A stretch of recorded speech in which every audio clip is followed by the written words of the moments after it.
Would you share an overview of the types of therapy for AML and how do you decide which patient gets what? Yeah. So at diagnosis, because the things are very different at relapse too, but at diagnosis, the options still are intensive chemotherapy, which is a regimen that hasn't changed much in several decades, really 50 years.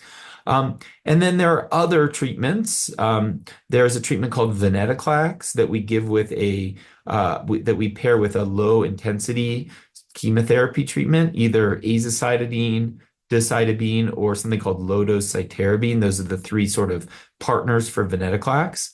And then there's a targeted therapy against leukemia cells that have an IDH1 mutation that's called ivosidenib that we also give with low-dose chemotherapy. So in most cases, those are the sort of like the three general options.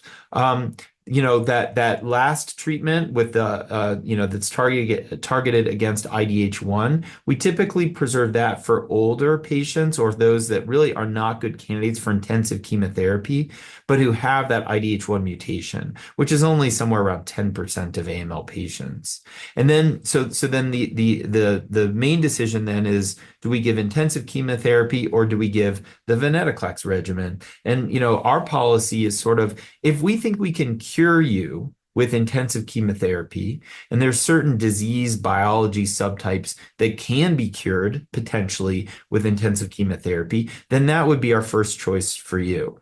If we don't think we can cure you with intensive chemotherapy, if you don't have that disease biology, or if you do, but you're just not a candidate for that type of an approach, that's when we give the venetoclax regimen.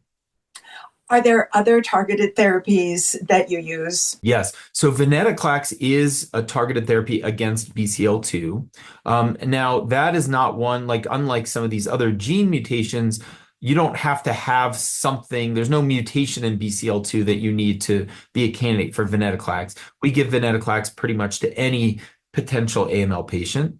But these genomically targeted therapies that you mentioned, FLT3, before I mentioned IDH1, there's also one for IDH2. We hope there's a couple more of these coming, where these are approved for the most part at the moment are in the relapse setting. So a patient who receives a treatment and then, either doesn't respond or responds and then relapses, that's typically where we bring in these genomically targeted therapies. There's an exception for IDH1 that, like I said, that can be used now in the upfront treatment setting. But for the most part, these genomically targeted therapies are relevant in relapse disease. When would you use stem cell transplant? Yeah, so stem cell transplant for the majority of AML patients is still the only potential way to cure this disease. And so a stem cell transplant is something that we give for that purpose. It's something that we really reserve for people whose disease is in a remission. So nobody comes in at diagnosis and goes right into a stem cell transplant. That wouldn't work. So you first have to achieve a remission with any number of one of the combinations of things that we've already discussed.